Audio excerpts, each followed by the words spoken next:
जय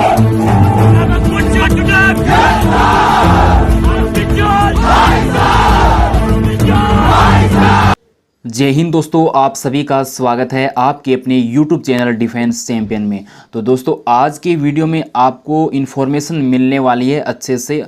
काफ़ी स्टूडेंट्स ने कम से कम 300 से 400 स्टूडेंट्स ने मेरे से डायरेक्ट कमेंट सेक्शन में कमेंट किया है या फिर मैसेज भी किए हैं, व्हाट्सअप के माध्यम से ईमेल किया है, किसी ने इंस्टाग्राम पे मैसेज किया, किसी ने टेलीग्राम से मैसेज किया है।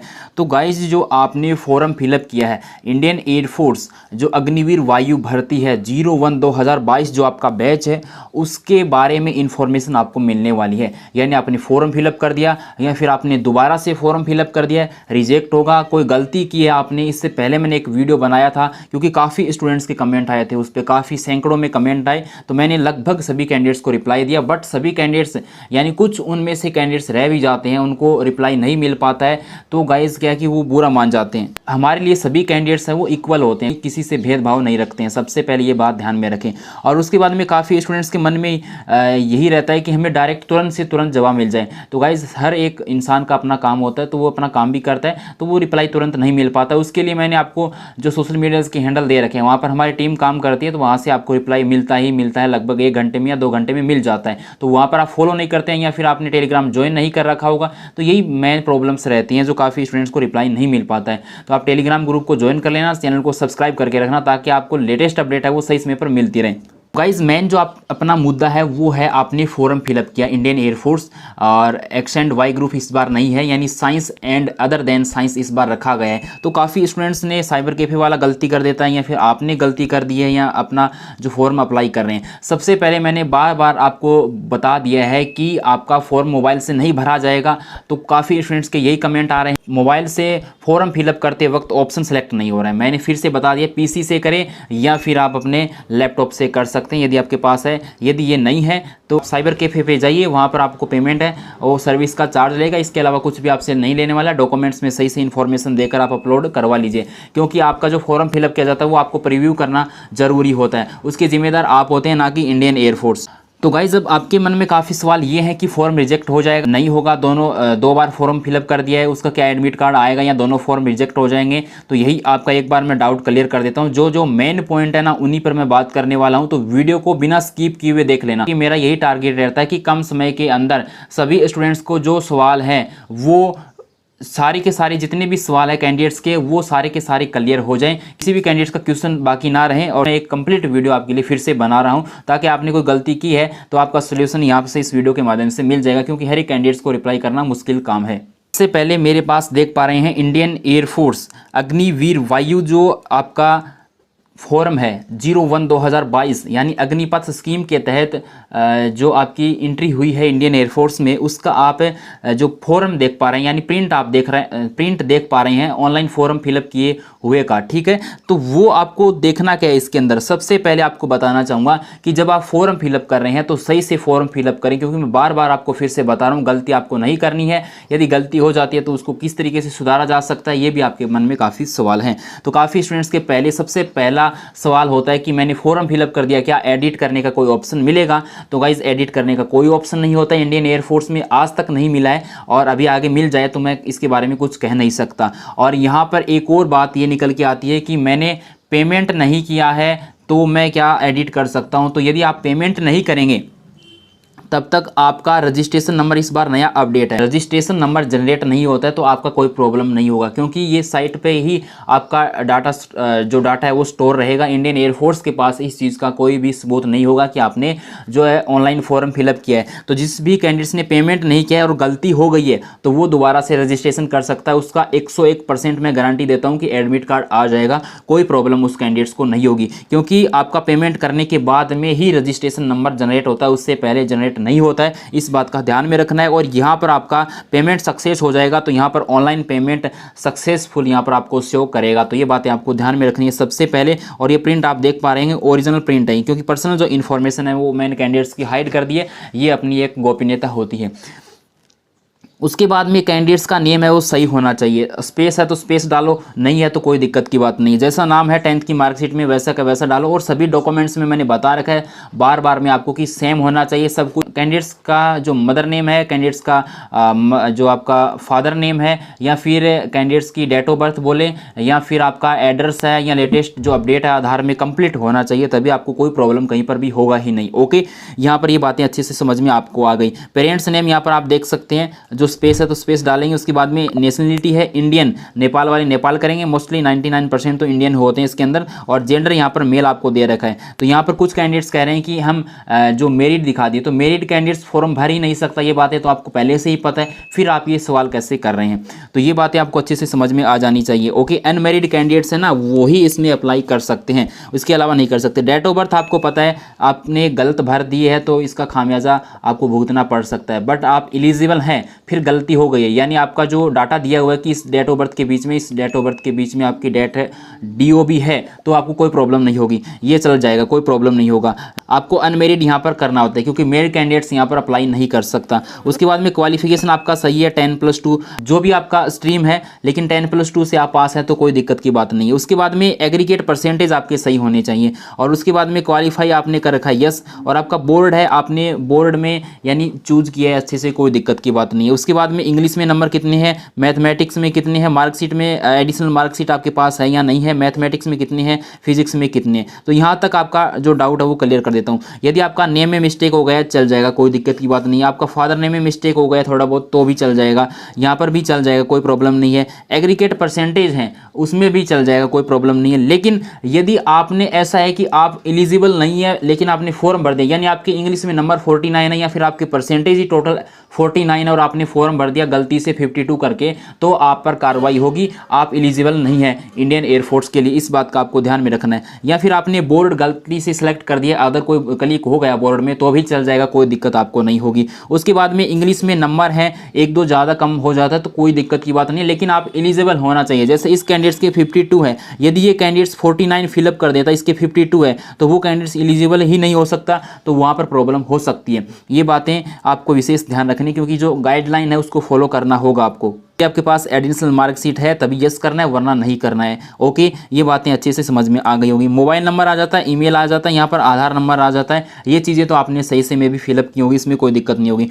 NCC सर्टिफिकेट है तो यस करेंगे, वरना नो। और उसके बाद में SOAFP यानी किसी के पेरेंट्स इंडियन एयरफोर्स में है पहले से तो ही यस करना, वरना नहीं करना। कुछ कैंडिडेट्स बिना होते हुए उनके पेरेंट्स नहीं है इंडियन एयरफोर्स में फिर भी यस कर रहे हैं, तो मैंने आपको बताया था फॉर्म का जो प्रिंट दिया था, लेकिन आप अच्छे से हर एक चीज़ को बारीकी से पढ़ते नहीं हो, बहुत ही आपको जल्दबाजी चाहिए और आप हर एक काम को सेकंडों में करना चाहते हैं। तो ये चीज़ें कुछ ऐसी जो चीज़ें होती हैं उनको बारीकी से समझना चाहिए और गलती नहीं करनी चाहिए, मेरा ये सजेशन रहता है आपको। ओके, और यहाँ पर क्या है कि सर्विंग इंडियन एयरफोर्स इसमें नो करना होता है, सिविलियन है ना कि यहाँ पर इंडियन एयरफोर्स में पहले से जॉब करें। किसी डिफेंस से डिस्चार्ज किए गए हैं तो नो होगा यहाँ पर। और यहाँ पर सबसे बड़ा ऑप्शन यही आता है कि स्ट्रीम में जो आपने किया है, ठीक है, इस बार चेंजेस किया गया है, एक्स ग्रुप और वाई ग्रुप का नाम बदलकर science and other than science कर दिया गया है। तो एक्स ग्रुप है साइंस और वाई ग्रुप है अदर देन साइंस, यानी जिस भी कैंडिडेट्स ने 12वीं PCM से पास किए ना, PCM से आपको अच्छे से समझा रखा, फिर भी बारीकी से दोबारा से बता रहा हूँ क्योंकि गलती अभी भी मत करना। PCM से अप्लाई किया है तो वो कैंडिडेट्स वहाँ पर पूछा जाता है कि आपने फिजिक्स और मैथ से, अभी मैं आपको प्रूफ दिखाने वाला हूँ, फिजिक्स और मैथ से आपने पास किया तो यस करना है, वरना वहाँ पर नो का ऑप्शन करना है। यानी जैसे आर्ट वाले हैं, बायो वाले हैं या फिर एग्रीकल्चर वाले हैं, जो भी जितने भी स्टूडेंट्स बच गए 12वीं में अदर जो भी सब्जेक्ट होता है, तो उनको वहाँ पर PCM वाले यानी फिजिक्स और मैथमेटिक्स उनके पास नहीं है तो वो वहाँ पर नो करेंगे, तो उनके पास ऑटोमेटिकली ही other than science group option आएगा, उसके अलावा कोई ऑप्शन ही नहीं आएगा। यदि आप PCM और मैथमेटिक्स पे यस कर देते हैं, यानी आपने 12वीं फिजिक्स और मैथ से पास किए और यस वाले पे क्लिक करें, तो आपके पास 2 ऑप्शन आते हैं। कौन कौन से? साइंस ग्रुप और science group and other than science group, यानी बोथ वाला, एक्स और वाई ग्रुप वाला। तो आपको जो फॉर्म फिलअप करना है वही आप सेलेक्ट करें ना, यानी आपको एक्स में जाना है या फिर एक्स वाई दोनों का फॉर्म फिलअप करना है, जो ऑप्शन है आपके पास उसी को सिलेक्ट करना चाहिए। अब कुछ स्टूडेंट्स आर्ट के हैं और उन्होंने वहाँ पर फिजिक्स मैथ में यस करके आपका वहाँ पर क्या है कि जो दोनों में अप्लाई कर दिया एक्स एंड वाई में, उनका क्या हो सकता है, मैं भी आगे प्रॉब्लम हो सकता है, मैं इस बात की जिम्मेदारी नहीं लेने वाला। तो ये गलती आपको नहीं करनी ताकि कोई प्रॉब्लम नहीं हो। लेकिन ऑनलाइन एग्जामिनेशन हो गया, ऑफलाइन में इसमें प्रॉब्लम होती थी, तो इससे डरने की कोई बात नहीं है। उसके बाद में आता है कैंडिडेट्स हाइट, सेंटीमीटर का ध्यान नहीं रखा है या फिर इंच का ध्यान नहीं रखा है, भैया मैं आपको बता देना चाहता हूँ फिर से, कोई प्रॉब्लम आपको नहीं होगा, किसी कैंडिडेट्स की कोई प्रॉब्लम नहीं होगा। यहाँ पर कोई हाइट नहीं देखता है आपकी, वहाँ पर मेजरमेंट होगा, फेज 2 में सिलेक्शन होगा तब, मत टेंशन लो। मेडिकल के टाइम में मेजरमेंट होते हैं अच्छे तरीके से, तो वहाँ पर लिख दिया जाएगा। यहाँ पर आपने कुछ गलती से लिख दिया है तो कोई प्रॉब्लम नहीं होगा, आपने फिलअप किया जैसे भी वैसे चलेगा,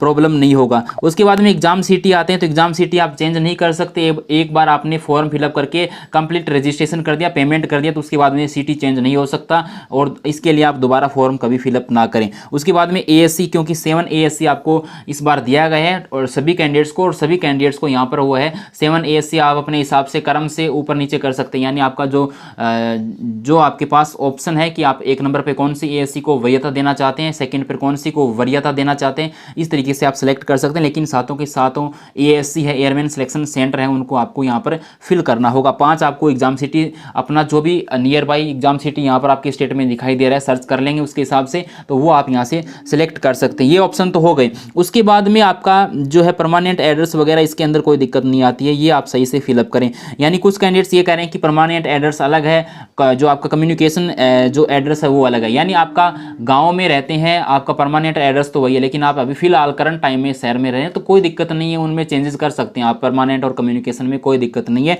कोई प्रॉब्लम आपको नहीं होगा इससे। अब चेस्ट साइज क्या है कि 30 इंच, तो कुछ कैंडिडेट्स का जैसे क्या है कि सेंटीमीटर में उनको पता है कि 78 है मेरा चेस्ट है, या फिर 80 है, 85 है, 90 है किसी का, तो ये चीज़ें आपको डरने की ज़रूरत नहीं है। आपने जैसे भी फिलअप कर दिया चेस्ट साइज इंच या सेंटीमीटर के हिसाब से तो चलेगा, कोई दिक्कत नहीं है। वेस्ट साइज कैसा भी फिलअप किया कोई दिक्कत नहीं है। सूज नंबर भी आपने कोई गलती से 10 नंबर का फिलअप कर दिया, यानी आपका 7 का था, तो इससे कोई लेना देना नहीं है, ये चीज़ें आगे अपडेट होती हैं।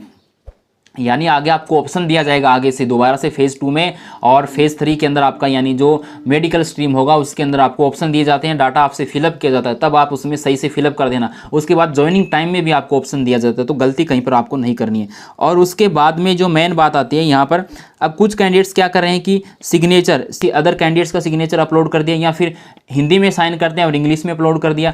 तो गाइज यहाँ पर क्या है कि अदर किसी कैंडिडेट्स का आपने अपलोड किया है साइन तो प्रॉब्लम हो सकती है, क्योंकि वहाँ पर आप मैच ही नहीं होगा आपका साइन, तो प्रॉब्लम होगी। बट आपका चल जाएगा, कोई दिक्कत नहीं है। फोटो में प्रॉब्लम आ रही है काफ़ी स्टूडेंट्स के, तो फोटो आपकी सही होनी चाहिए, बिना स्लेट वाली कर दिए तो भी चलेगा, कोई दिक्कत की बात नहीं है। किसी ने एडिट करवा के ली है तो भी चल जाएगा, कोई प्रॉब्लम नहीं है। लेकिन अलग अलग सेंटर पर क्या होता है कि जो एयरफोर्स के अधिकारी होते हैं उन पर डिपेंड करता है कि ये चीज़ें अलाउ करते हैं या नहीं करते, बट 1-2 गाली सुना सकते हैं वो, ठीक है। तो इससे अच्छा है कि आप सही से अपलोड करें, किसी की गाली खाना कोई शोभा की बात नहीं है। और यहाँ पर कैंडिडेट्स क्या करें कि लेफ्ट थंब इंप्रेशन की जगह राइट थंब इंप्रेशन, या फिर आप किसी अदर का जो अंगूठा है वो यहाँ पर आपने लगा दिया तो कोई प्रॉब्लम नहीं है, क्योंकि ये कोई आपका फिंगरप्रिंट नहीं ले रहा है यहाँ पर, आप समझे इस चीज़ को, और कोई प्रॉब्लम आपको नहीं होगा, चल जाएगा। ओके, ये चीज़ें आपको अच्छे से में भी समझ में आ गई होंगी। कमेंट्स की बात आती है, जैसे कि 10th की मार्कशीट है और 12th की मार्कशीट है ओरिजिनल, तो किसी कैंडिडेट ने 10th की जगह 12th की अपलोड कर दिया और 12th वाले की जगह 10th की मार्कशीट अपलोड कर दी है, कोई बात नहीं, चल जाएगा। यदि आपने डाटा सही से और अदर फिलअप किया, 1-2 गलती तो चल जाएगी, कोई दिक्कत की बात नहीं। आपने ऐसा नहीं किया होगा कि मेरे हिसाब से किसी पूरे फॉर्म में ही गलती कर दी हो, ऐसा होगा तो आपके पास बहुत ज़्यादा आपको समस्याओं का सामना करना पड़ेगा। और इसके बाद में ये भी प्रॉब्लम है किसी कैंडिडेट्स को, मैंने बताया था कि एडिट नहीं हो सकता फॉर्म, तो मैंने बता दिया है, और किसी ने रिजल्ट भी अपलोड कर दिया तो भी चल जाएगा, कोई दिक्कत की बात नहीं है। और उसके बाद में अब काफ़ी स्टूडेंट्स के मन में ये डाउट है कि मैं दोबारा से फॉर्म फिलअप कर सकता हूँ क्या, कोई एक छोटी सी मिस्टेक होगी तो भी पूछ रहा है कि मैं फॉर्म फिलअप कर सकता हूँ, या फिर जैसे आर्ट वाले ने साइंस वाला फॉर्म भर दिया तब पूछ रहा है, तो ये बहुत सारे डाउट हैं। तो यदि आप दोबारा से फॉर्म फिलअप कर रहे हैं, नई ईमेल आईडी के माध्यम से होगा, एक बार तो आपका हो चुका है, तो गाइस दोबारा आप फॉर्म फिलअप कर रहे हैं, तो ये मेरा सजेशन नहीं है, ये मैंने लास्ट वाली वीडियो में आपको बताया था कि आप अपनी रिस्क पे दोबारा से रजिस्ट्रेशन कर सकते हैं, ये आपके पास एक नया ऑप्शन है, इसके अलावा कोई ऑप्शन नहीं है। एडिट करने का और इंडियन एयरफोर्स करेक्शन करने का कोई ऑप्शन देती नहीं है। लेकिन इस बार दे दे तो मैं ये नहीं कहने वाला कि देने वाली है या नहीं देने वाली, वो तो इंडियन एयरफोर्स पे डिपेंड करता है। लेकिन ऐसा होने वाला है नहीं, जहाँ तक मेरे को 101% मालूम है। और उसके अलावा आपके मन में ये डाउट है कि मैं दोबारा से फॉर्म फिलअप करूँगा, क्या मेरा दोनों का एडमिट कार्ड आएगा या मेरे दोनों फॉर्म रिजेक्ट हो जाएंगे, ये भी आपके मन में सवाल है। और किसी कैंडिडेट्स ने जो CSB से बात भी किया था तो क्यों आपके दोनों फॉर्म रिजेक्ट हो जाएंगे, एडमिट कार्ड नहीं आएगा। तो इस चीज़ इन बातों से भी आप सावधान रहें, क्योंकि रिजेक्ट हो सकता है। इस बार क्या है कि इंडियन एयरफोर्स ने अग्निपथ स्कीम के तहत नया अपडेट किया है, तो मे भी रिजेक्ट हो भी सकता है और नहीं भी हो सकता, दोनों 50-50% पे है। लेकिन आज तक लास्ट टाइम में अभी तक कोई किसी का फॉर्म रिजेक्ट मैंने सुना नहीं है। मैंने इस तरीके की प्रोसेस अपना के देखी है कैंडिडेट्स के साथ। गलती हो जाती है इंसान से, बट इतनी ज़्यादा गलती नहीं होनी चाहिए। और इस बार ये एक्स एंड वाई ग्रुप हटाकर नाम बताया, तो इससे तो बहुत ज़्यादा कैंडिडेट्स को जो प्रॉब्लम हुई है और जल्दबाजी में उन्होंने जो है यहाँ पर गलतियाँ बहुत ज़्यादा की है। तो गाइज़ ये तो आप पे डिपेंड है कि आपका फॉर्म एक्सेप्ट होगा या नहीं होगा। मे भी उम्मीद है मुझे जहाँ तक कि आपका 99 नहीं 101% फॉर्म है वो वेरीफाई हो जाएगा, यानी एक्सेप्ट हो जाएगा, कोई दिक्कत नहीं होगी आपको और आपका एडमिट कार्ड आ जाएगा। बट आपको एग्जाम एक ही दे के आना है, ऐसा नहीं कि अलग अलग डेट में एग्जाम आ गया, अलग अलग एग्जाम डेट आ गई, दोनों एडमिट कार्ड आ गए तो आप दोनों के दोनों एग्जाम देने चाह रहे हैं। ये आपके लिए ये आपकी सबसे बड़ी मूर्खता हो सकती है। तो ये गलती आपको नहीं करनी है। और फॉर्म में आपने कोई भी मिस्टेक चलो कर भी दी तो चल जाएगा, कोई प्रॉब्लम नहीं है। लेकिन आप दोबारा से फॉर्म फिलअप करके भी कोई और गलतियां कर रहे हैं तो इस बात की जिम्मेदारी मैं नहीं लेता। और मैंने पहले भी आपको बताया था कि नया फॉर्म आपको फिलअप करना या नहीं करना वो तो आपके रिस्क पे है, मैं इसका सजेशन बिल्कुल भी नहीं दे रहा। ओके, ये बातें आपको अच्छे से समझनी जरूरी है। और काफ़ी स्टूडेंट्स के मन में अब मे भी कोई डाउट रहा नहीं होगा। और इस बार जो ऑप्शन वाला है ना वो मैंने आपको बताया था, जैसे आप प्रूफ के तौर पे देख पा रहे हैं, यस, यहाँ पर यस कर देते हैं। उसके बाद में पूछा कि फिजिक्स मैथ में यदि आपके पास सब्जेक्ट है, आपने 12वीं जो पास किए ना वो फिजिक्स और मैथ से किए, ये यहाँ पर यस करेंगे ना तभी आपके पास ये ऑप्शन आएंगे, science subject both science and other than science subject. यानी आप ओनली एक्स ग्रुप के लिए अप्लाई करना चाहते हो, यहाँ पर क्लिक कर दो साइंस सब्जेक्ट के सामने। और यदि आप एक्स एंड वाई की बात करते हैं तो आपको यहाँ पर दोनों ग्रुप के लिए अप्लाई करने के लिए यहाँ पर क्लिक करना होगा। 10+2 पास की है, ओके, 50% से कोई प्रॉब्लम नहीं है, यहाँ पर यस करोगे। उसके बाद में आपने फिजिक्स और मैथ वाले पे यस कर रखा है तभी ये आपके पास दो ऑप्शन दिखाई देंगे। फिजिक्स और मैथ वाले जो कैंडिडेट्स यस पे क्लिक करेंगे तभी दो ऑप्शन आएंगे, यानी साइंस सब्जेक्ट एंड दूसरा आएगा both science and other than science. तो आपको जो भी भरना है उस हिसाब से आप अपना फॉर्म फिलअप कर दें। अगले वाले में देखिए वही चीज़ है, यहाँ पर यस है यानी 50% से आपने पास किया है, बट नीचे वाले में फिजिक्स और मैथमेटिक्स आपके पास नहीं है तो आपने नो किया, बिल्कुल सही है। तो यहाँ पर ऑप्शन ही नहीं है, यहाँ पर ऑप्शन क्या बचा है, यहाँ पर ओनली ऑप्शन बचा है अदर देन साइंस, तो इस पर ऑटोमेटिकली क्लिक हो जाएगा। तो ये चीज़ें आपको गलती नहीं करनी है, इन बातों का विशेष आपको ध्यान में रखना है। मैंने आपको पहले भी बताया था और आगे भी अभी भी बता रहा हूँ कि आपको गलती नहीं करनी है। अभी आपके पास समय है, क्योंकि आज 2 तारीख आपकी हो चुकी है जुलाई, और 5 जुलाई तक रजिस्ट्रेशन चलने वाले हैं ऑनलाइन फॉर्म फिलअप के 5 बजे तक। तो सही से आप फॉर्म फिलअप कीजिए, जो गलती हो गई। लेकिन कैंडिडेट्स मेन प्रॉब्लम ये है कि आर्ट का स्टूडेंट्स होकर यदि आपने साइंस का फॉर्म फिलअप किया तो आपका कोई वैल्यू नहीं है, मेरा यही कहना है। तो आप अपनी रिस्क पे दोबारा से रजिस्ट्रेशन कर सकते हैं, ये मैं आपको सजेशन दे सकता हूँ एक ऑटोमेटिकली। लेकिन क्योंकि आपने एक्स ग्रुप का फॉर्म फिलअप किया तो आपको वहाँ पर वैसे भी आपकी एंट्री हो गई तो भी आपका वैल्यू नहीं होगा, आगे के लिए आप एलिजिबल नहीं हो सकते, आप प्रिपरेशन भी नहीं कर सकते, सब तरीके से आपके रास्ते वो क्लोज हो जाएंगे। कि मैं एक्स ग्रुप का फॉर्म अप्लाई किया हूँ तो मेरे को एक्स ग्रुप में ही पास है, यानी आपने एक्स ग्रुप में अप्लाई किया है तो आपको एक्स ग्रुप में सभी जो भी सब्जेक्ट होंगे, आपके 3 पार्ट होंगे, तीनों में आपको पासिंग मार्क्स लाना जरूरी है और कट ऑफ को पास करना जरूरी है, तभी आप आगे के लिए एलिजिबल होंगे। सेकेंड आता है वाई ग्रुप में आप अप्लाई कर रहे हैं, तो वाई ग्रुप में 2 पार्ट होते हैं, दोनों पार्ट में आपको मिनिमम नंबर लेके आना होगा और उसके बाद में आपको कट ऑफ को क्वालिफाइड करना होगा, तभी आप आगे के लिए एलिजिबल होंगे। और उसके बाद में आता है x+y, यानी science and other than science वाले ने जिन्होंने x+y दोनों बोथ का फॉर्म अप्लाई किया है, तो दोनों में पास होना जरूरी नहीं है, यानी एक्स ग्रुप में भी पास होना जरूरी है और वाई ग्रुप में पास होना जरूरी है, ऐसा बिल्कुल भी कहीं नहीं लिखा हुआ है। ये बातें आप दिमाग से निकाल दीजिए। यदि आपका वाई ग्रुप अच्छा है तो वाई ग्रुप की तैयारी कीजिए, यदि आपने बोथ में अप्लाई किया, आपका एक्स ग्रुप अच्छा है तो एक्स ग्रुप के लिए तैयारी कीजिए। एक ग्रुप में तो अच्छे से तैयारी होगी तो वही आप तैयारी कीजिए, कोई दिक्कत नहीं। यदि आपने बोथ में फॉर्म अप्लाई कर दिया, साइंस से हैं तो भी, तो आप अपने हिसाब से तैयारी कीजिए और उसमें आपको यदि आप दोनों में से किसी में एक में पास होते हैं तो आप आगे के लिए एलिजिबल होंगे। यदि आप वाई ग्रुप की कट ऑफ पास कर देते हैं तो आप आगे के लिए एलिजिबल होंगे, एक्स ग्रुप की पास करते हैं तो भी आप एलिजिबल होंगे। तो ये चीज़ें आपके मन में बहुत सारे सवाल थे, मैंने मेरी ओर से सारे डाउट क्लियर कर दिए। मे भी कोई डाउट आपका और भी रह जाता है इससे रिलेटेड, यानी मैंने जो बातें आपको बतानी और थी वो मैं बता नहीं सका तो आप कमेंट सेक्शन में कमेंट करके पूछ लेना, आपके लिए कमेंट सेक्शन ओपन है। जय हिंद, वंदे मातरम, आपका दिन शुभ हो और किसी प्रकार की गलती नहीं करनी है। हाथ जोड़कर मेरी आपसे यही रिक्वेस्ट है, आप साइबर कैफे में जा रहे हैं, अपने आप से अपना फॉर्म फिलअप कर रहे हैं पीसी से या लैपटॉप से, तो गलती नहीं करनी है। डॉक्यूमेंट्स जो भी इन्फॉर्मेशन है वो सही से फिलअप करो, बस यही सजेशन है, एक और कोई सजेशन नहीं है। और आप अपनी तैयारी कीजिए अच्छे से, प्रैक्टिस सेट देने वाले हैं, टेंशन मत लीजिए। जो भी है क्लासेज वगैरह, क्लासेज का शेड्यूल है वो आपके लिए बन रहा है, जल्द से जल्द आपके लिए मॉक टेस्ट आपको ज़्यादा से ज़्यादा मिलेंगे, क्योंकि आपके पास अब वो समय नहीं है कि आप नोट्स बनाकर पढ़ोगे। आपने जो पढ़ रखा है वही पढ़ें और उससे आप पढ़कर रिवीजन लगाएं और मॉक टेस्ट लगाएं, वही आपके लिए सबसे बेस्ट रामबाण होगा। जय हिंद, वंदे मातरम, आपका दिन शुभ हो। टेलीग्राम ग्रुप को ज्वाइन कर लेना, लिंक डिस्क्रिप्शन में दे रखा है। सोशल मीडिया के हैंडल पे फॉलो कर लेना और चैनल को अभी तक सब्सक्राइब नहीं करके तो सब्सक्राइब कर लेना और बेल आइकन को प्रेस करके रखना ताकि आगामी वीडियोज़ के नोटिफिकेशन आपको सही समय पर मिलते रहें।